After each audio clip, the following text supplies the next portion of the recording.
The king rides in. A Palm Sunday, Jesus stood with his disciples on the gentle slope of the Mount of Olives. The morning sun cast golden rays across the valley, and the air was filled with quiet anticipation. It was almost Passover, and Jerusalem bustled in preparation. Turning to two of his disciples, Jesus gave a strange but specific instruction.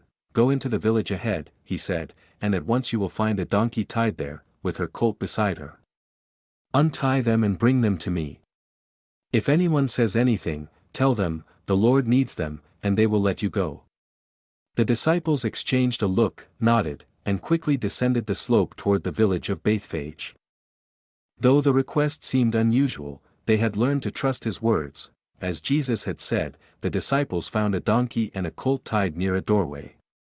As they began untying them, a man stepped forward. "What are you doing with those animals?" he asked, eyes narrowing. "The Lord needs them," one disciple replied. Something shifted in the man's expression.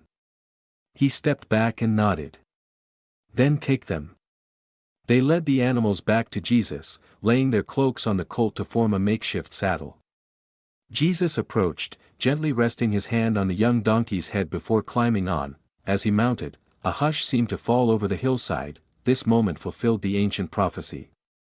"See, your king comes to you, gentle and riding on a donkey, on a colt, the foal of a donkey." The road to Jerusalem filled quickly.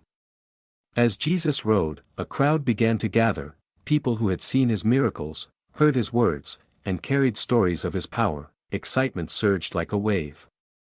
Some spread their cloaks on the road before him, creating a royal carpet. Others climbed trees and cut down palm branches, waving them high as a sign of joy and victory. "Hosanna to the Son of David."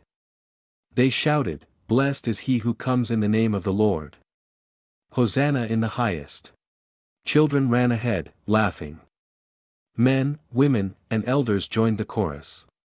It was a spontaneous parade, yet deeply prophetic, but not everyone in the crowd rejoiced.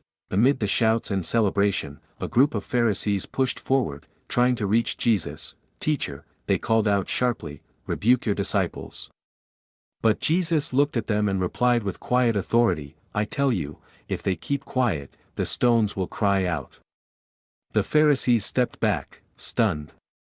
The people's joy wasn't just enthusiasm, it was destiny in motion. As the road crested the hill, Jerusalem spread before them like a jewel, its walls strong, its temple shining in the sun. Jesus paused, but instead of triumph, tears welled in his eyes. "If you, even you, had only known on this day what would bring you peace," he said softly, "but now it is hidden from your eyes." The disciples fell silent. The crowd still sang, but the king wept. He saw what others could not: the rejection, the coming destruction, the suffering ahead. His heart broke for the people he came to save. The city stirred with the noise of the crowd. "Who is this?" someone asked, watching the strange procession enter the gate. "This is Jesus, the prophet from Nazareth in Galilee," others answered. Not everyone joined the celebration. Some watched with curiosity, others with suspicion. But many followed him into the city, their hearts full of hope. To them, this was the moment. The king had arrived. Surely now, he would claim his throne. Jesus entered the temple, but what he saw pierced him. Merchants sold animals at unfair prices.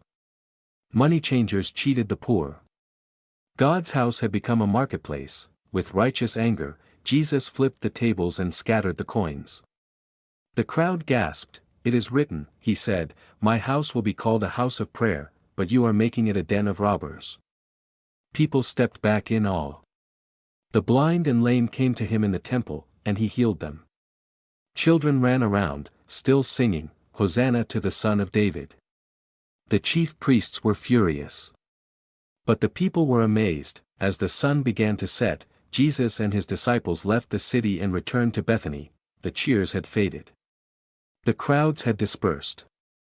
But something had shifted in the hearts of many. Jesus walked silently, the dust of the road clinging to his feet.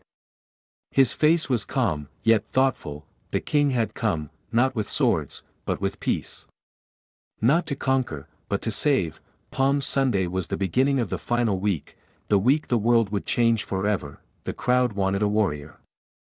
God sent a Savior, the people expected a crown of gold. Jesus bore a crown of thorns, they wanted a kingdom of earth. He brought a kingdom of heaven, and though the cheers of Hosanna would soon turn to crucify, the King remained faithful. Palm Sunday is not just a triumphal entry, it's a declaration: the King has come, humble and riding on a donkey. And he brings peace to all who will receive him.